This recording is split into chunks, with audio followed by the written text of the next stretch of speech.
Okay, hold on, give me 2 seconds. I really don't know why I hit record before I even had my door shut, but what are you gonna do? I already made a video covering this topic, but I don't like the way I filmed it.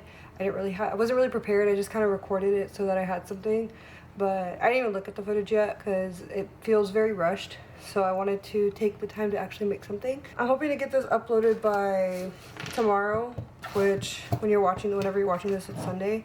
Or, well, today's Saturday, but I'm hoping to get it up by tomorrow. My name is Sarah, welcome back, and you're watching Nintendo Vlogs.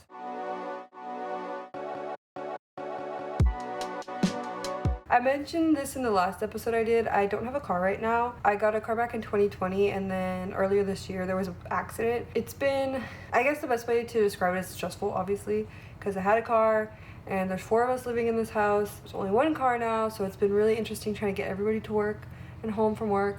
A lot of people take Ubers or Lyfts or whatever, and it's just been really, really stressful. I guess the best way to look at it is it's been teaching me patience. When I had my car, I was doing a lot of stuff, which we're gonna get into more later. I was just kind of like, I was just kind of like coasting along in life. So I wasn't really doing the things that I needed to do to get where I wanted to be. I just was kind of like doing things and hoping that wherever I end up is like where I'm meant to be. But I think me having this car accident, or me not having a car anymore, has really been teaching me patience and just to be in the moment, which I'm not really good at. So I think that's why I'm struggling a little bit. As far as getting a new one, which we'll talk about later, I can't. In this episode, we're definitely going to be getting into why I cannot, where I'm at.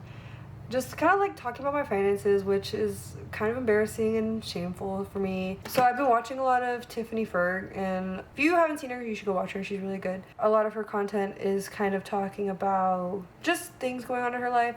Another person I subscribe to but I haven't really watched her stuff yet is Soju Sarah. So I've been watching a lot of like that content recently. It really empowered me to talk about this specific topic just because she did a whole episode on like her debt and everything, and I'm kind of in a similar spot to her, so it made me feel like I could talk about it and it not be a big thing. So I really don't want to get into everything obviously, but my intention with this is for it to be a time capsule, or like just to be there for people. So just for starters, I grew up in a single parent household. Well, I'm grateful for the fact that we had a roof over our head and everything, and I'm not knocking my mother at all, obviously. We did live paycheck to paycheck a little bit just because obviously bills are like my mom bought this house in 2007, I believe.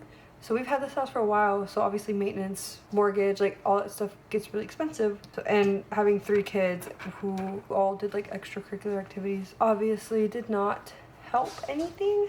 So we were kind of always living paycheck to paycheck.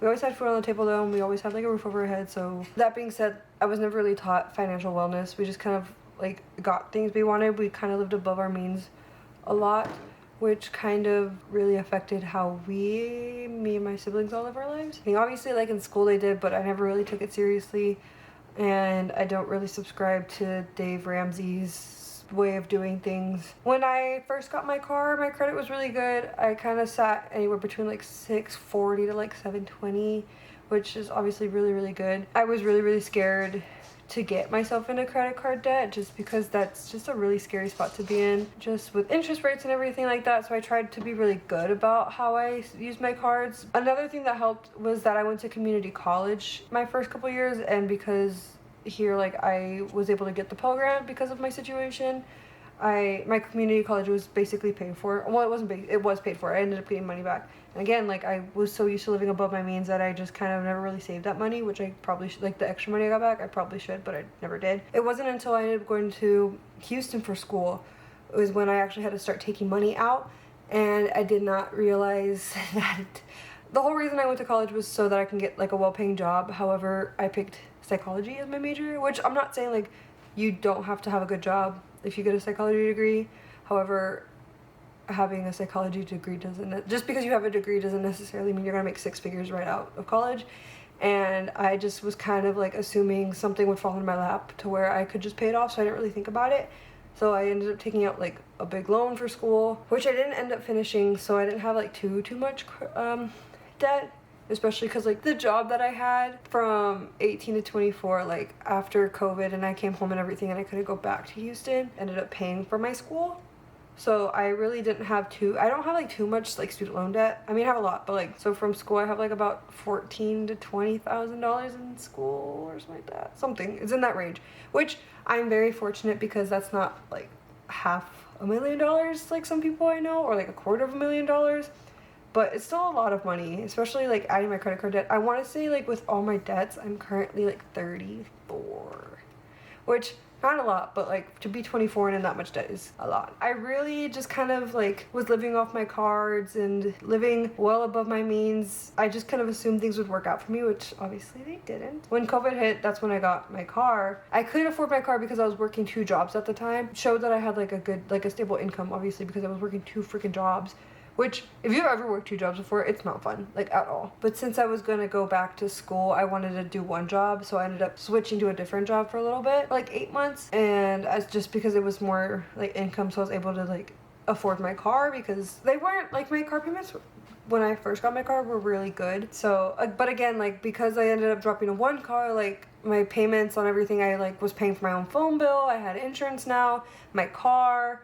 I just had like a lot of like bills that started racking up, so obviously like I was spending a lot of my money on my bills and then like using my cards to kind of live off of, and then just paying the minimum payment, which a good rule of thumb is if you can't afford it, don't do it. Not that, like, budget yourself or whatever. Really don't want to get into the details, but just one income with a lot of, like, not a lot of bills, but like a pretty substantial amount of bills, plus just trying to live and then trying to like live above your means is just not the move at all. Towards the end of last year, I ended up signing up for a debt relief program, which if you've ever done a debt relief program, they tell you to not pay your cards so that they can negotiate better. And so I wasn't paying my cards, which that's a big no-no. So and it drops your credit really bad, which I had an idea of it going in, but I was just so like in a spot where I felt like I couldn't do it, so I just really wanted to like find an easy solution, and at the time like that felt like an easy solution, and instead of like really discussing my options with anybody, I just kind of did it. So again, like if you're in a bad spot, just make sure you have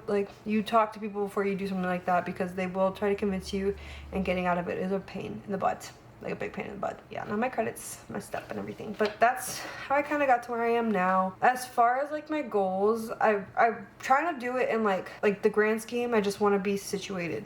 My big overarching goal is to be situated and in a better spot like this time next year. I really want to just be more financially stable. I'm hoping to get a car sometime by the end of, like, closer to the end of the year. I was trying to get one by September, but I was really silly and messed up in terms of applying for loans too early. So now I have to wait around October, November, which might honestly work out better for me, which isn't like the worst thing in the world. However, again, 1 car, new job where I have to drive a little bit away further than I'm used to, 1 car where somebody else works across town. Like it's been really interesting to try to figure out. I also want to be better with not being scared to look at my bank account. I know today, for example, I went to a farmer's market to go get some stuff. It feels like I spent a lot of money, which I'm sure I did, but I'm trying to be more conscious about my spending. But I don't want to like freak myself out when I get like an expense that I wasn't,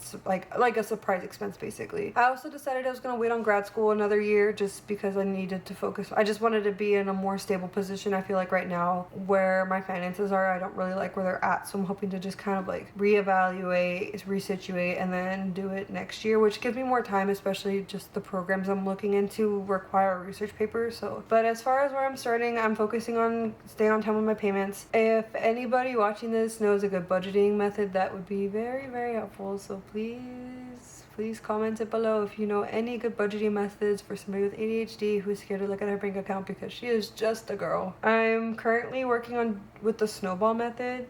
So again, like I know a lot of people say just to hunker down and like focus, but if somebody knows anything on like how to just sit down and do it, that would be very helpful, and I would be very much appreciated. That's all I got for right now. But again, thank you so much for watching. Caleb Hammer, if you see this, please don't reach out to me.